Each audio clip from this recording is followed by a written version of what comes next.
Now let us see the second example of the sp2 hybridization, formation of boron trifluoride molecule. Now in a BF3 molecule, boron trifluoride molecule, boron is the central atom. Boron is the central atom. Having the ground state electronic configuration, boron Z is equal to 5, atomic number is 5. So the ground state electronic configuration is 1s2, 2s2, 2px1, 2py0, 2pz0. Now what this configuration shows? It shows that there is only one unpaired electron. That means boron must be monovalent. But that is not true. In the observed valency of the boron is 3. That means boron have the compound such as BF3, BH3, BCl3, etc. That is the boron trichloride, boron trifluoride. In all these compounds of boron, boron is trivalent. That means 3 unpaired electrons must be there in the valence shell, that is outermost shell of the boron. So we know that in hybridization the first step is the excitation. So in ground state electronic configuration, boron have only one unpaired electron in the 2px orbital. But in the excited state, one of these 2s electron gets uncoupled or unpaired, and it excited or promoted in the next vacant 2py orbital. In the excited state, see here, this is the valence orbital, second shell, and in valence shell there are these two orbitals, 2s and 2p. The 2p also contain 2ph, 2py, 2pz. Now one of the electron get promoted into the empty 2py orbital with the parallel spin.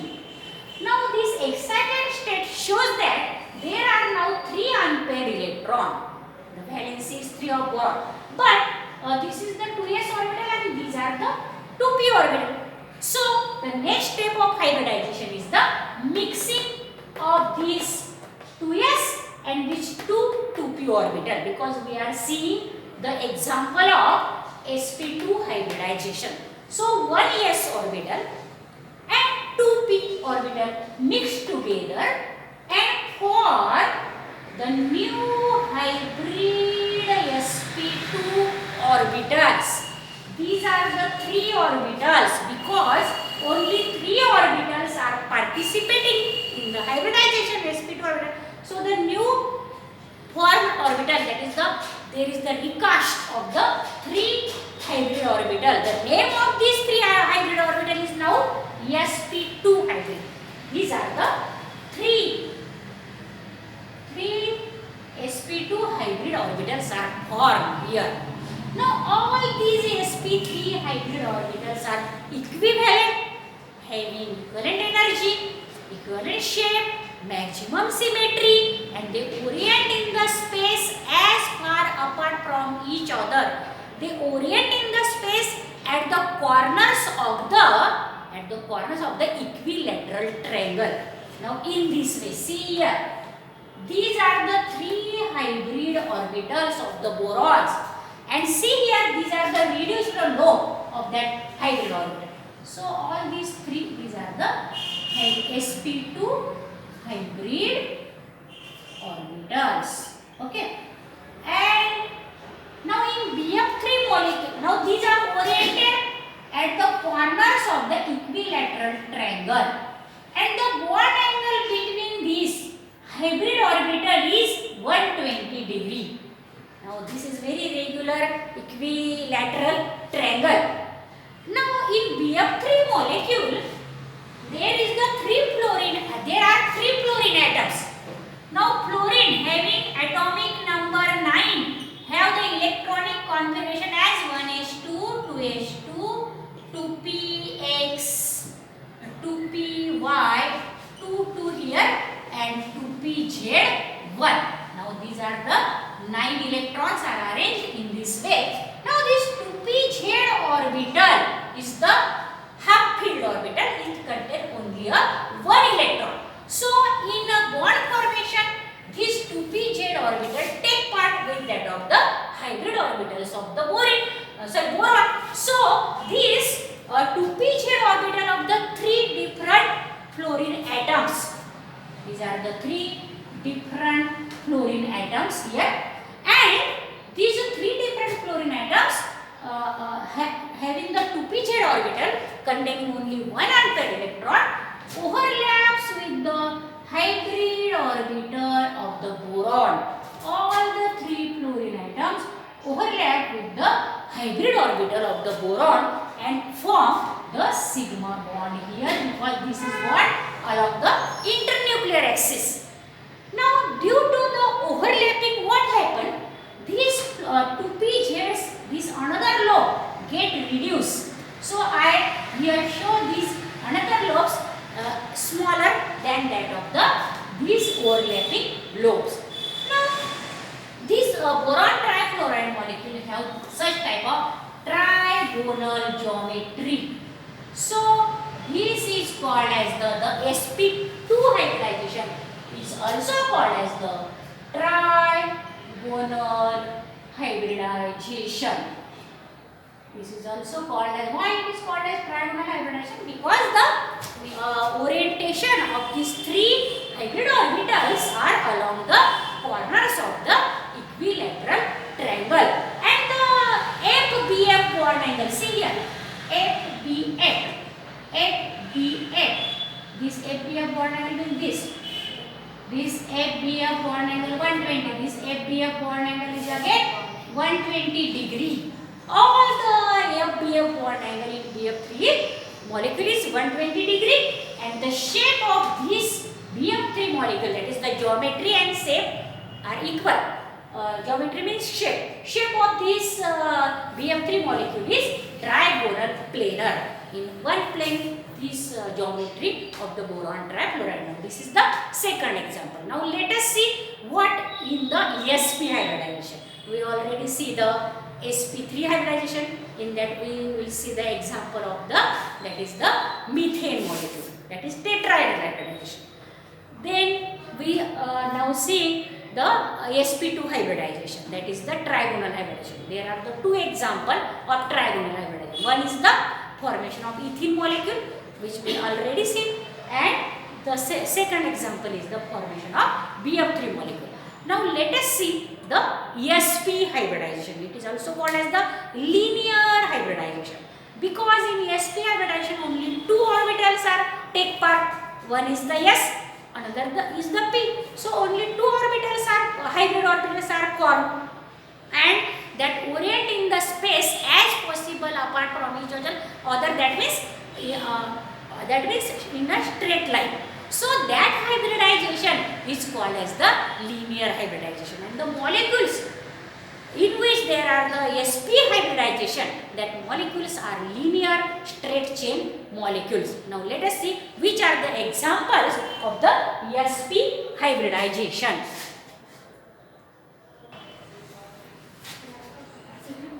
Now let us study the sp hybridization. Now in sp hybridization only two orbitals are participating. One is the s orbital and another is the p orbital of the same atom. So how the sp hybridization is defined? When one s orbital and one p orbital, one p orbital of the same atom mixed together and recast only two new hybrid orbitals having equivalent energy, maximum symmetry. They are orient in the space as far apart from each other, that means at the angle of 180 degree in the straight line. This hybridization is called as the sp hybridization or linear hybridization. Now the best example of the sp hybridization is the formation of acetylene molecule. You know that in acetylene molecule there is carbon-carbon triple bond. Acetylene is also called as the ethyne because it is the alkyne. So the suffix yne is there. Now it is also called as the ethyne, or commonly the common name of ethyne is the acetylene. In acetylene molecule, carbon is the central atom. Now in acetylene there are two carbon atoms. So both carbon atoms orbital undergo sp hybridization. The ground state electronic configuration of the carbon having atomic number 6 is 1s2, 2s2, 2px1, 2py1, 2pz0. Now in excited state, one electron of the 2s orbital gets uncoupled and promoted into the next vacant orbital, that is the 2pz orbital, because the ground state electronic configuration shows only 2 unpaired electrons, but carbon is tetravalent, that means there are 4 bonds around the carbon atom. So the valency of carbon is 4. So the valency of carbon is 4 is due to in the excited state, one of the electron gets promoted into the next vector. Now we are seeing there are the 4 unpaired electron, that is 4 half-filled orbital. But this is the example of sp hybridization. So only these 2s and these 2px are taking part into the hybridization. They hybridize, they mix together, and they recast now or reform the 2 new hybrid orbital. Now the name of that hybrid orbital are the sp orbital. They are the sp hybrid. So 2 sp hybrid orbitals are formed having equivalent energy, maximum symmetry, and they orient in the space at the angle of 180 degree. Now this 2py and 2pz orbital remains as it is, and this 2s is also not taking part, sorry, 1s is also not taking part into the hybridization.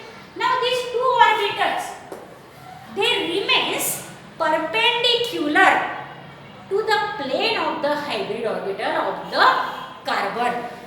They are on the y and z axis. Now they remains perpendicular to the plane, and they also overlap with each other of the 2 different carbon atoms, 2py overlapping and 2pz overlapping is there, and their lobes overlaps laterally, sidewise, that means above and below the plane of the hybrid orbital. Now see, this is the pictorial diagram of the formation of this acetylene molecule. Now this is one of the carbon atom and this is another carbon atom. Both carbon atom undergo sp hybridization. Now these are the 2 hybrid orbitals of this carbon atom, and this is the reduced lobe. The hybrid orbital have this reduced lobe and this hybrid orbital have this reduced lobe. They are in a straight line, forming the bond angle between them 180 degree. Now this is the another carbon atom. It also have these 2 hybrid orbital. Now the name of these 2 hybrid orbital is sp hybrid. So the name is sp hybrid orbital.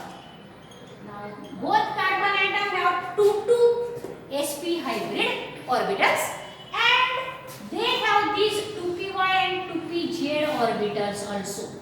And this is the 2pz of this carbon, and this is the 2py orbital of this carbon. Again, this carbon also have this 2pz orbital and this 2py orbital. Now that 2px and 2py of both the carbon atom also have one unpaired electron into them. So they also overlap.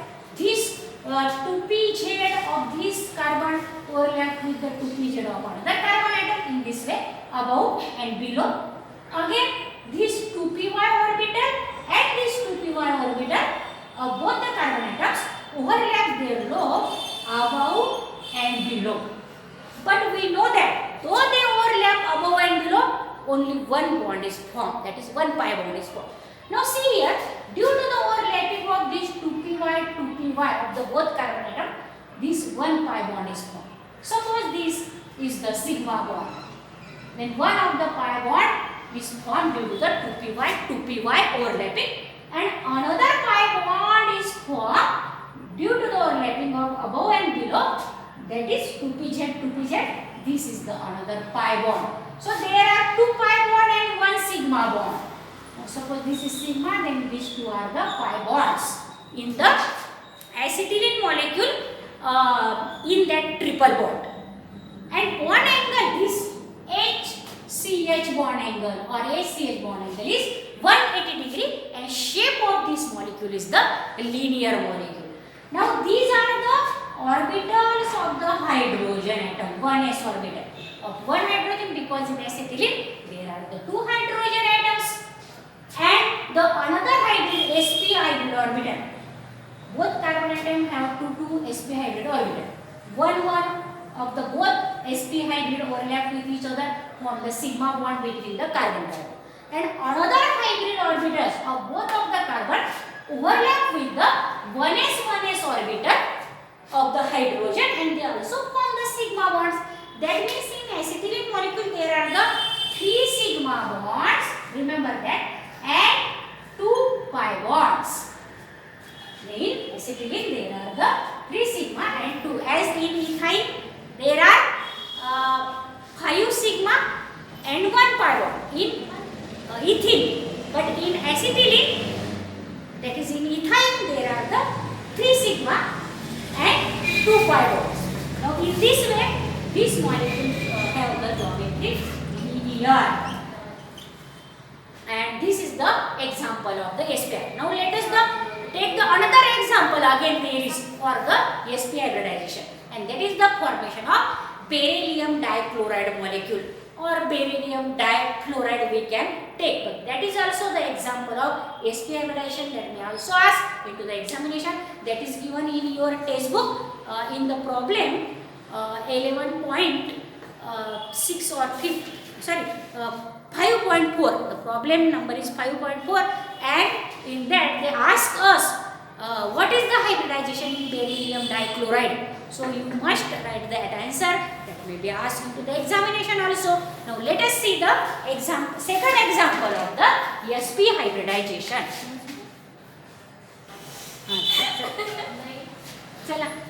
Now the second example of this sp hybridization, that is the linear hybridization, is the formation of BeCl2 molecule, beryllium dichloride. This is also the linear molecule. The shape, that is the geometry of beryllium dichloride, is the linear. Now in the beryllium dichloride, beryllium is the central atom. So the electronic ground state electronic configuration of beryllium Z is equal to 4 is as 1s2 2s2, because this 2s orbital is completely filled here, and these 2px 2py 2pz orbital as empty orbital.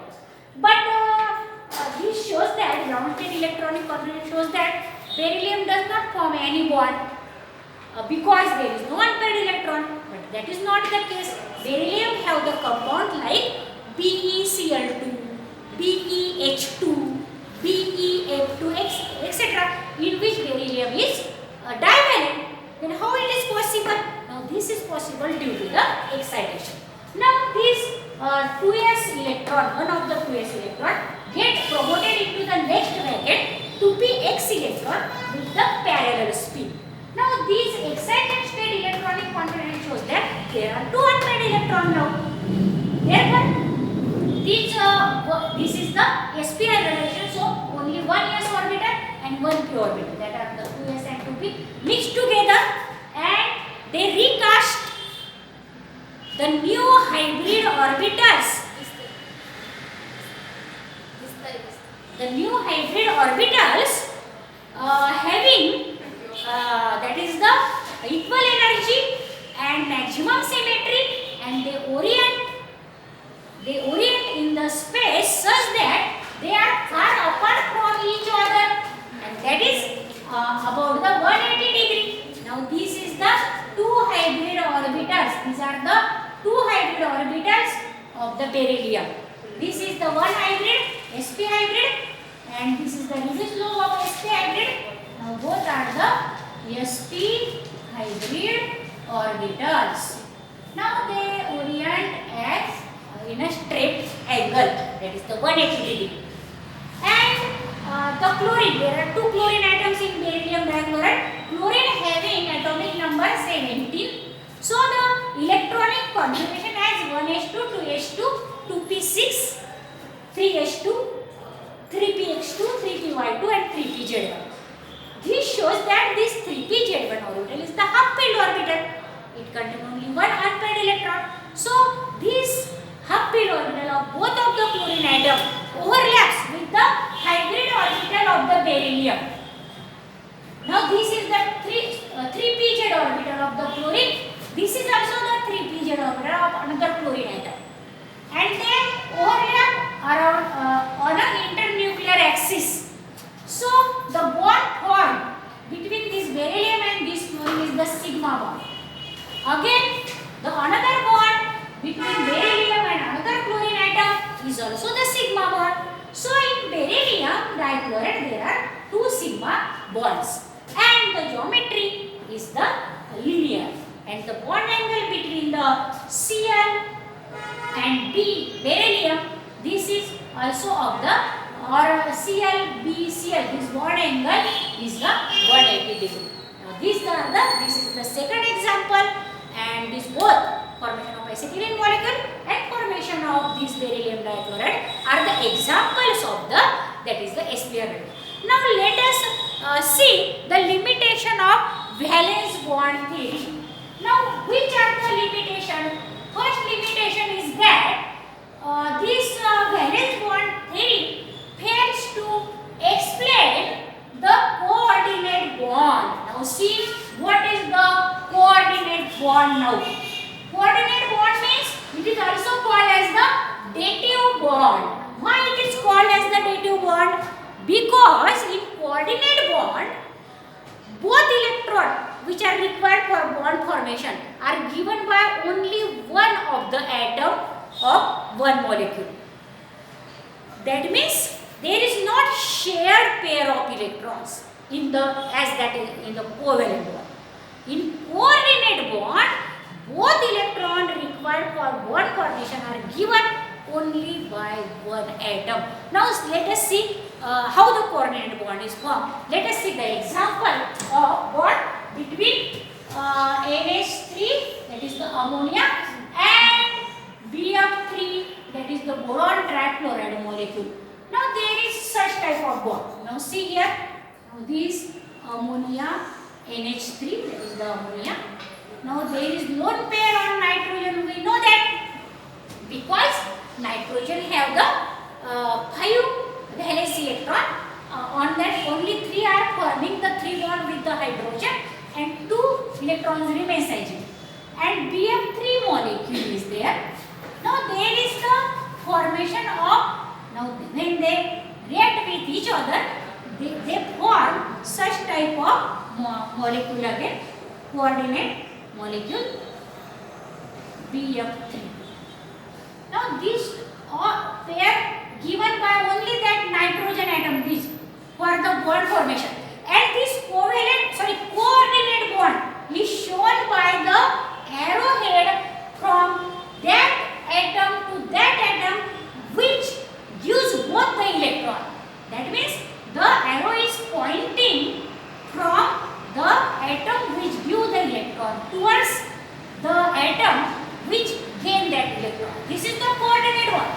Now valence bond theory fails to explain how this coordinate bond is formed, because valence bond theory says that during the formation of covalent bond, both of the participating atoms share their 1 electron for the formation of covalent bond.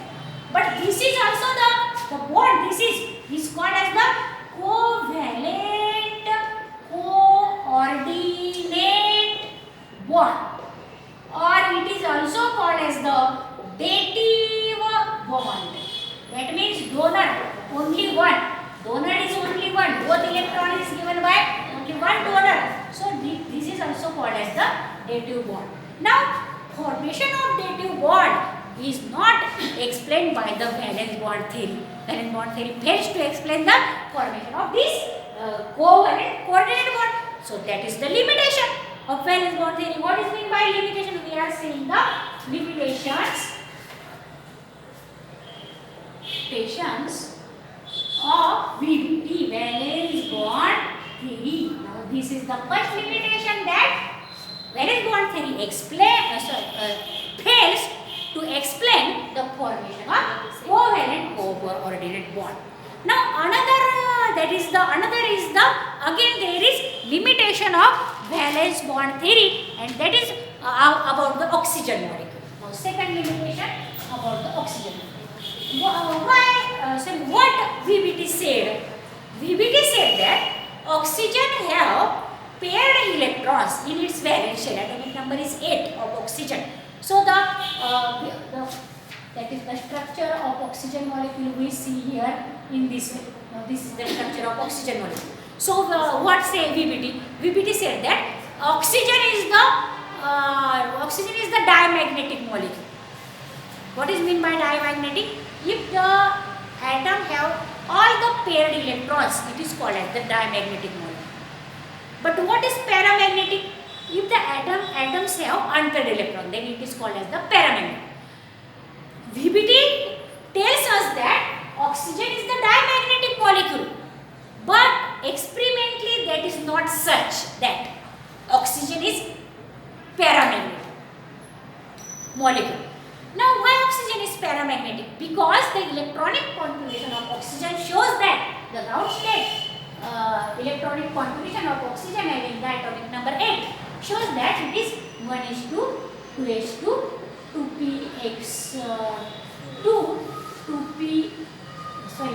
2px, there are 2py2 and 2pz. Now 2py only 1 and 2pz have only 1. That means 8 electrons are there.